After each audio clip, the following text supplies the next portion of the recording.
qaxoontiga Yemeniinta ah ee ku sugan magaalada Garowe ayaa ka cabanaya xaalad nolol xumo oo ku haysa halkaasi. Faahfaahin warkaasi ku saabsan waxa magaalada Garowe nooga soo diray wariyahayaga Cabdinaasir Soofaysane.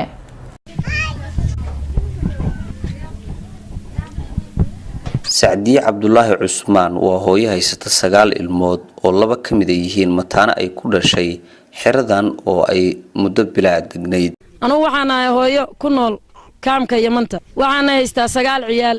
dhibaatada reerka ka jirta laguma tilmaamayo walaal saaka wali rishaah lama karin maadaama dad soo barakacaan alwaaxdi waa naga burbureen guriyihii shalay noo dhisnaa haddana dhismo kale ku qabanay waxbarashada Yemen ay ku haysteen ciyaalka hadda ma haystaan qoysas badan oo ka soo cararay colaadda kaaloosan gudaha Yemen ayay kamid ahayd qoysaskan jinsiyadoodu waa Soomaali sida dhogortoodaba aad ka aragtaan balse markii hore waxay dalka Yemen u aadeen sabab la xiriira colaado ay gudaha Soomaaliya uga qaxeen iyagoo doonaya meel ay ku badbaadiyaan noloshooda iyo tan ilmahoodaba meel ka baxsan magaalada Garowe ayaa laga siiyay markii hore dhul ay ka dhistaan guryo aan wax badan sii jiri karin balse markii dambe laga saaray hooyo laba ciyaal haysato oo mataaman oo umul ah oo ilmihii kalena ay ku waayihiin hadda ay ag taagan guri goorma jiingad saari kartaa materniga heli kartaa sida ugu dhaqsiyaha badan arinta waxna loo ka qabto suulina ma haysano ilmihii tunjiyaashooda xaarka ku jiraan hadda arintu ay ku cakiran tahay sida ay ii sheegeen waxa ku jira qaar lixaadkooda uu kala dhantaalan yahay mana awoodaan anke in ay xoogsadaan kaamka ku jirana waa laga soo saaray mid kale ninka curyaanka anagu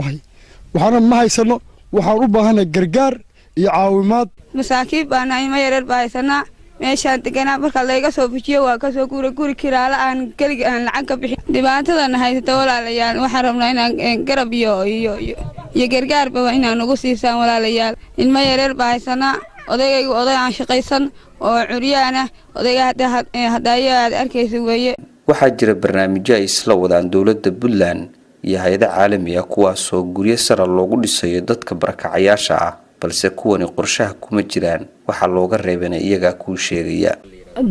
dadku waxay u kala qaybsan yihiin IDPs refugee iyo retinees refugee waa dadka dalkooda aan joogin ajnabiga retinees waa dadka dalkooda dib ugu soo noqday IDPs waa dadka gobolada dalka gudihiisa ka soo barakacay dadka gobolada dalka gudaha ka soo barakacay sawirro indha laga qaaday guriga sugayaal weeye qayb waa la siiyay annaga sawirro indhana nala kama qaadin walina noloma ballan qaadin wax guriga Maxamed Nuur Aadan waa gudoomiyaha kaamkan ay ku jiraan kasoo qaxayaasha dagaalada Yemen ee Soomaalida ah waxa ugu muhiimsan